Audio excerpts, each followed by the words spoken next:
spent 7 years lonely, no invite, ghosted, always locked up in my room until one trick completely changed everything in my life. So today, I'm gonna break down the exact steps I took from 14 to 21 years old to go from totally alone to actually getting invited, included, and even liked, whether it was friends or girls. First, we need to go back to when I was 14 years old. Look at the pattern.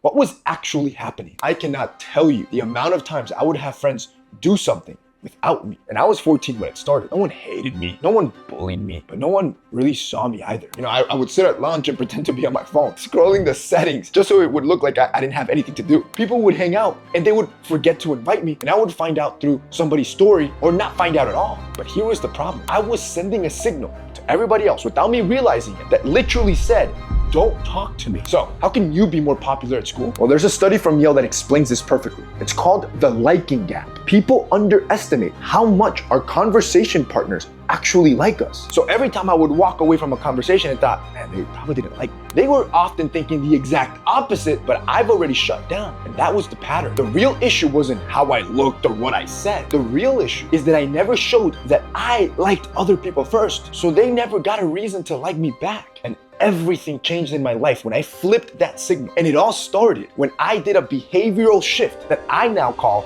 the first liker framework. Now, let's fast forward to year 16, where I implement the trick, the first liker framework. Your teens are so hard because no one tells you what to do or how to be more popular. I would walk into a classroom and people would look right past me. And it wasn't that I was invisible. I just wasn't giving a reason to anybody in that room to care that I was even there. So that's when I started testing the science of becoming more popular, which was me liking more people. I now call this the first liker framework, and it's in 3 parts. Part 1, you're gonna use my magic phrase that will make you more popular. There is one magical phrase that increases likability instantly. Popular people, they're not just louder, they're just quicker to signal to other people that they like them. So what I did is I started saying people's names in the hallway, like, yo, what's up, Marcus? Or, yo, Liv, how was English class? Nothing deep, very casual and light. Now, at first, I'm gonna be honest, it felt fake. Then I noticed something weird happened. People started saying my name back. And as soon as someone says your name, you no longer just feel like background noise or like you go unnoticed in your school hallways, which immediately took me to part number 2, the open palm trick. The moment someone sees you, I need you to do this open palm trick. There is actually a study on TED Talk speakers. The most watched speakers, they used an average of 456 hand gestures in just 18 minutes. The least watched just used 271 hand gestures. That's nearly double the energy. So I started doing it. When I waved, when I greeted somebody, even when I would say, yo,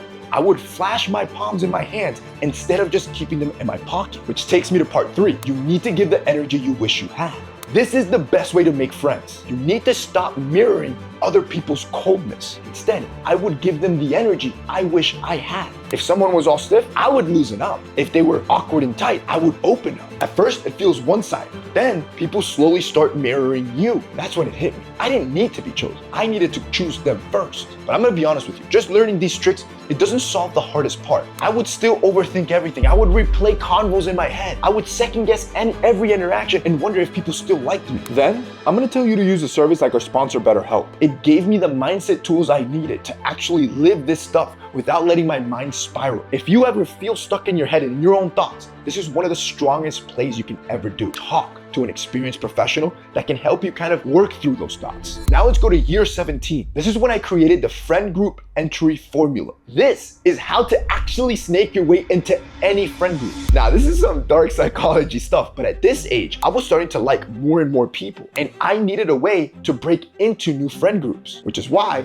I came up with the friend group entry formula. The trick is you need to stop trying to win the entire group. You just need to win over the gatekeeper. In every group, there's always gonna be one person you kind of know of, maybe not well, but well enough to just say what's up. That's your entry point. And here's how you're gonna do it. First, give them value, help them with something, gas them up in public or in front of a girl, make them feel good. Next, let that favor sit in. Then ask for a simple invite like, yo, are you going to that thing on Friday? Keep it very casual. Next, if you you get invited, you're at the group hang, you do zero talking about yourself. Instead, ask questions, bring some drinks, bring people if you're allowed. You become the glue. And finally, you wait. You be patient, because when you see these 3 signs, you'll know you're now in the group. 1, they start asking you to come. 2, you start getting tagged in group stories. 3, when you show up, people say, yo, you made it. At which point, you make the final move. You host. Once you plan something and they actually show up, you've gone from an outsider to a core member of that group. Now, this takes me when I'm 18 years old. This is when I start developing one-liners that make people like me back. See,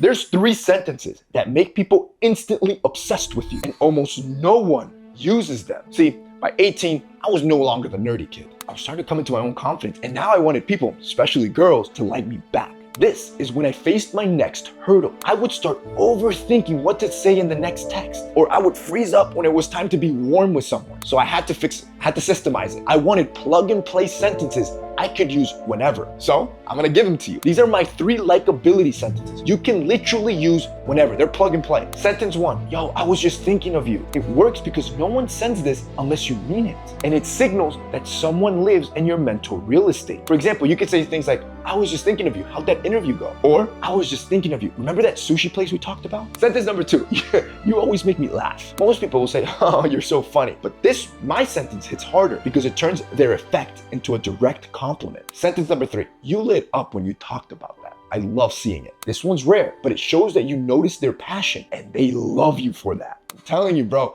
I was getting better at saying the right things, but I still felt a little bit wrong inside. Confidence isn't just about what you say, it's about how safe you feel inside when you're around other people. Therapy helps you unlock that. BetterHelp allowed me to do that from home with someone who understood it. And what I love about BetterHelp is that they have thousands of therapists. So if one therapist doesn't vibe with you, you can easily swap for someone until you find somebody that matches your personality. You don't have to fake a connection. You can build a real connection. Telling you, if you don't have anybody to talk to and you want somebody authentic to talk to, I would go to betterhelp.com/mensfashion. So there'll be a link down below and get 10% off your first month and join almost 6 million people that have used BetterHelp for therapy globally. Look, by the age of 18, I learned how to walk into rooms without disappearing, how to get into any friend group, or how to say that perfect line to get people to like me back. But somehow, I still felt alone for the next 3 years. And it wasn't until I moved into year 19 when she never texted me goodnight again. No, bro. So at first I'm thinking, no big deal, good night. So I thought it was me. Is she angry? Then, bro, did I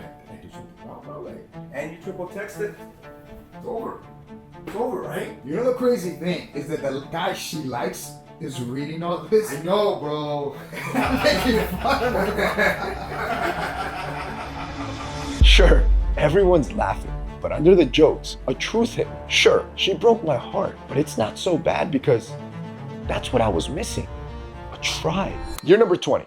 I no longer needed anyone. See, here's things you can do when you feel lonely. Number 1, take yourself on a date. Because one of the lowest moments in my 7 years of loneliness, I just remember sitting in my room, waiting at least to get one Tinder match so I could go on a date. That night, bro, I literally said, screw it. I grabbed some drive-thru, parked facing the sunset, and I had dinner by myself in my front seat of the car. I'm gonna be honest, and you know what? It felt peaceful. This was the start of my solo date ritual. Not because you stopped needing or wanting people, but instead you stopped needing permission to just live. When you start dating yourself, here's what happens. You stop giving off that please include me energy, and you just start giving off, yo, I'm good either way energy. And people, they start feeling the difference. So here's 4 ideas I want you to try this week. I want you to grab coffee, go on a walk, no phone. I want you to go on a lunch by yourself and journal. I want you to sunset drive while you listen to your favorite album. And 4, I want you to go to a museum and spend some quiet time. Because the loneliest thing is not being alone. It's being locked up in your room for years and not experiencing life. And some of the most powerful work you'll ever do, it's not gonna be in a classroom, it's not gonna be in a gym or in a group. It'll be by yourself, especially if you're in therapy. BetterHelp, it makes it simple with no weird scheduling, no pressure to explain everything perfectly and polished. Just someone that you can talk to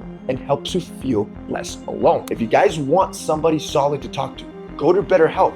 Click the link down below. Now, I'm 21 years old. I'm no longer lonely, and that's the problem. See, these are the types of friends and groups you need to watch out for. You're no longer lonely. You've fixed your energy. You've made the entrance. You've found new people and groups to hang out with. Now, it's time for you to figure out who your real friends are. So, every group will have these 5 characters. You have the ghost. This is a C-tier friend. He'll disappear for weeks, but then show up like nothing happened. You have the anchor friend. A tier. He's always down, he's always steady. Bro, this dude even remembers your dog's name. Then you have the hater friend. I'm gonna put this guy in S tier. This is the dude that roasts everyone constantly and starts chaos just for the fun of it. Then you have the mirror friend. I'll put this guy in A tier. He matches your vibe perfectly. He's hyped when you're hyped, he's chill when you're chill. And then you have you. S tier. You're the new one, the one who knows what it's like to eat alone, wait for that invite or feel like nobody sees you. But after this video, not anymore, because you bring the energy. You start the conversation. You walk into rooms and you change the temperature. You see, I spent 7 years lonely, so you didn't have to.